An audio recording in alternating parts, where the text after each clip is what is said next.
අදත් ඔන්න ඔයාලට අරන් ආවා මරු AI අතල් ටිකක්. ඇයි ළමයෝ මම දෙයක් නිර්මාණය කළා. ඒකෙන් පුළුවන් බිත්තිය එහා පැත්තේ වෙන දෙයක් මේ පැත්තේ ඉඳන් බලන්න. දෙයියනේ බොහොම හොඳයි. මොකක්ද ඒක? හිලක් ටීචර්. මේ පුංචි අයියේ ආයෙනම් කයිය පටට දෙන්න එපා. අනික තමයි කටෙම යවුවනේ ඔයා. මට සමා වෙන්න නංගි මාව පාලනය නැති වුණා. දසනීපේ. අම්මෝ එක. මගේ බඩේ පේන් එකක් ડોක්ටර්. මොනවද දවල්ට කෑවේ? පීට්සා එකයි බර්ගර් එකයි. ගෑණි මේක ඉන්ස්ටාග්‍රෑම් එකේ මේ ලෙඩේ හොද කරගන්න නම් ඇත්තට කාපුවා කියපන්. හාල් මැස්ස හොදී බතුයි. මමගේ වයිෆ් වෙනවා 5යි 6ක් වගේ උසයි මාර ෂේප් එකක් සහ ලොකු පස්සක් තියෙන. යාව දෙක්කද? මාත් මගේ වයිෆ් වෙන ගමන් අපි වාගේ වයිෆ් හොයාගෙන ඉමු. අපි බැඳලා මාසෙකුත් උනා නේද නංගා? ඒකනේ. දැන් අයියා ඉස්සර වගේ බතේ අඩු යවන්න ඕනේ නැහැ. බතේම අඩු යවල එපා වෙලා හිටියේ මං. පොඩ්ඩක් අඩුවට බත තියන්නත් පුරුදු වෙන්න නේද? බයිසිකල් පදින්න පුරුදු වෙනවා වගේ. ඔව් සිරිදාසියෝ වෙඩ්න එක දවසට කොල්ලට කියන්න දෙයක්වත් තියෙන්න එපායා. ඔයා දන්නවද මේ දෙහි ගෙඩි දෙකයි මිරිස් කරලා එල්ලුවාම වටිනා දේවල් ආරක්ෂා වෙනවලු. ඇස්වහ වදින්නේ නැහැ. ඒක තමයි දෙයියෝ අපිව උපතින්ම ආරක්ෂා කරලා එවන්නේ. අනේ යනවා යන්න මෝඩයා. අම්මෝ පදින්නත් අමාරුයි අනේ. දැන් වයස කීයක් වෙනවද? එහුනේ නෑ. ඔය ඔත්තන බිම රුපියල් 1000ක් තියෙනවා අච්චි. කොහෙද පුතේ? මහත්තයා කියන්න පන. උපේ මහත්තයයි මට පණ කියන්නේ. කොයි වෙලේ යයිද දන්නේ නැහනේ.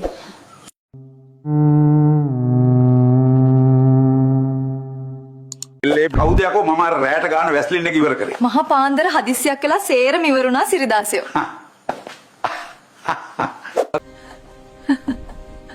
ටික පුතෝ කොහෙද තෝ ඉන්නේ? පුතා නානවා. ඉති තමා කතා කරන්නේ. හා නැන්දේ. යේ අද ටීවී එකේ මරු ෆිල්ම් එකක් ගියා. ෂා මොකද්ද පුතේ ඒකේ නම? හිංගේ ජලක්. ඇයි යකෝ පොල් කඩන්නේ? කඩන්නේ නැහැ මහත්තයෝ. මම මේ බලන්නේ නිව්ටන් කිව්වා වගේ පොල් ගෙඩියක් අතෑරියාම කෙලින්ම පොළොවට වැටෙනවද කියලා පරීක්ෂණයක් කරන්න. අයියා කිව්වා ෆොටෝ ක්ලවුඩ් එකට ගියා කියලා. මම පැවක් තිස්සේ ක්ලවුඩ් එක දිහා බැලුවා මට එක ෆොටෝ එකක්වත් පේන්නේ නැහැ. මට හිතෙනවා වැස්සොත් ෆොටෝ ටික තෙමෙනවා කියලා. පිස්සුත්. බලන්න තුන්වෙනි නියමය නිව්ටන්ගේ. මට මතක අන්තිම ටික විතරයි. අන්තිම ටික කියනවා එහෙනම්. වන අතර එය නිව්ටන්ගේ 3 වන නියමය ලෙස හඳුන්වයි. මට ජොබ් එකක් නැද්ද? තියෙනවා අම්මා. Unemployed People Association එකේ senior member. මේකට දැම්මේ පාන් පිටිද සිමෙන්තිද? පුදුම හයියක්නේ තියෙන්නේ. ඔක YouTube එකෙන් බලන් හැදුවේ.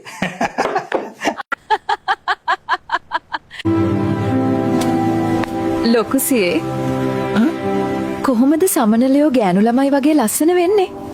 පිරිමින්ගේ නෙළුම් පොහොට්ටුව උරලා පැණි ටික බොන හින්දා තමයි සමනලයෝ ලස්සන වෙන්නේ. අත්තා කිව්වා ෆෝන් එකේ වෛරස් තියෙනවා කියලා.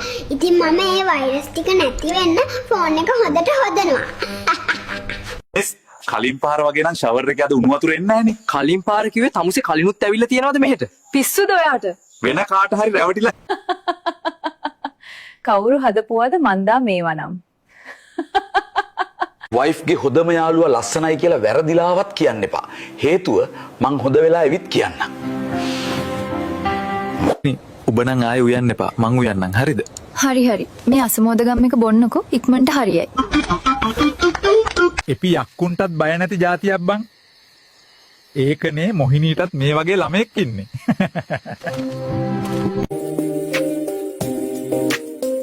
අහනේ පැදන් යද්දි කන්ට්‍රෝල් නැතුව ගියක් අස්සට කඩන් යනවා. එතකොට ඔයා යාළුවට මොකද්ද කියන්නේ? මම අහනවා මොනවාද මිනිස්සු පාර මැද ගෙවල් හදන් කරන්න කියලා කියනවා. පේටර් මේ බලනවා මගේ සුප් එක ඇතුලේ මැස්සෙක් ඉන්නවා. කලබල වෙන්න එපා මහත්තයා. ඔය මැස්ස වැඩි සුප් බොන්නේ නැහැ. නානවා විතරයි. කමුසෙට මේක විහිළුවක්ද?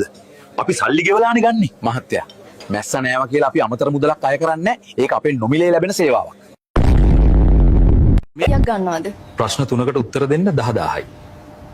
ගණන් වැඩි නැද්ද? නෑ එහෙම නෑ. තුන්වෙනි ප්‍රශ්නේ අහන්න. මේ අසේල මහත්තයලා ගෙදරද? අව්. ඇයි? එయ్యේ හොටෙල් එකේ ජොකා දාලා ගිහින් දීලා යන්න ආවේ.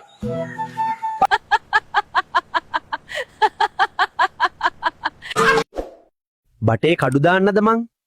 බටේ කඩු දාන්න කලින් නයිය පාවල ඉන්නකෝ. නයිය පාවන්න බෑ අනේ. හදිස්සි.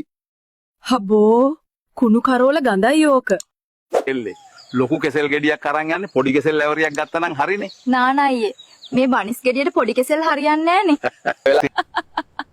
හිනා වෙලා බඩත් රිදෙනවා පටි අත ගන්නකො ටිකක්.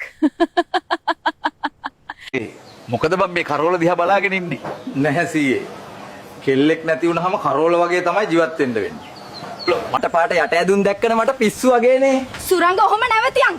අද තෝගේ බිච්ච කපනවා. තියාගන්න මාමේ. මම සල්ලිකාරයෝ මංකොල් කාලා ඒ සල්ලි දුප්පතුන්ට බෙදනවා. මට සිරි. එහෙනම් මම දැන් ගමේ ඉන්න ලොකුම සල්ලිකාරයා. Thank you Robin. මේවා බලලා පිස්සු වගේ අක්කේද ගමු ටිකක්. පීස එකක් දාපන් බං. දැන් කන්නද නැත්නම් අරන් යන්නද සර්? ඩිලිවරි තියෙනව නේද කොල්ලෝ? ඕක අපේ ගෙදරට අරන් යන්න. ඩෙලිවරි නම් කරන්න පුළුවන් සර්. ඒත් සර් මෙතන ඉන්නවනේ. ඉතින් කමුසේවක අරන් යන ගමන් මාවත් ගේ ගාවින් බස්සන් යනවා වැඩේ ඉවරනේ. ආවට කිබුහුම් යද්දි හච් කියලා යන්නේ. ඉතින් මොකද? වෙන නමකින් එහෙම කියලා ගියා නම් ඒකටත් ඩේටා කපා ගන්න ඕකෝ.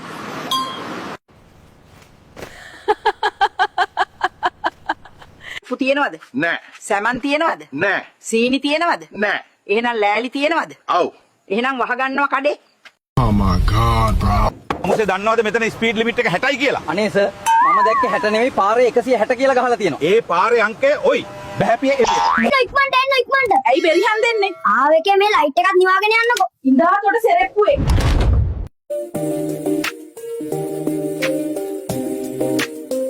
මාම ඔච්චර දේවල් දන්නවනම් කියන්න මදුරුවෙකුගේ ආයු කාලේ වයස කීයද? ඒක තීරණය වෙන්නේ අපේ අතේ වේගය මත. අතේ වේගය වැඩි නම් මදුරුවගේ ආයු කාලය තප්පරයයි. අතේ වේගය අඩු නම් තව ටික කාලයක් ජීවත් වෙන්න පුළුවන්. කමුසේ අවුරුදු 10ක් තිස්සේ හොරකම් කරනවා. ඇයි නතර කරන්නේ නැත්තේ? සර් මම මේක නතර කරපු දවසට සල්ලට රස්සාවක් නැති වෙනවා. මම මේ කරන්නේ රැකියා උත්පාදනයක් මිසක් හොරකමක් නෙවෙයි. මරු ටෝක් ටික අනේ. ලකෝ මම මේ ලොකු වැඩක් ඉන්නේ. පස්සේ යනපම් බොල බල්ලෝ. අනේ ලොකු අයියේ. සෝරි හොදේ. මම යනවා. මට වලං හොදන්න බෑ. මගේ ඇගිලි කැත වෙනවා. මේවා අහගන්නද දෙවියනේ. මම ගෑණියෙක් ගත්තේ. පැත්තේ අයියා කෙනෙක් කොනට්ටයක් ගෙනාවා. පළවෙනි දවසේ 120ට ගියා. දෙවෙනි දවසේ 150ට ගියා. අම්මට සිරි. එතකොට තුන්වෙනි දවසේ බොඩි එක මෝචරියට ගියා. එහෙනම් ඔන්න අදට ඉවරයි. අපි ගිය අනෙක් වීඩියෝවෙන් හම්බෙන්නකෝ.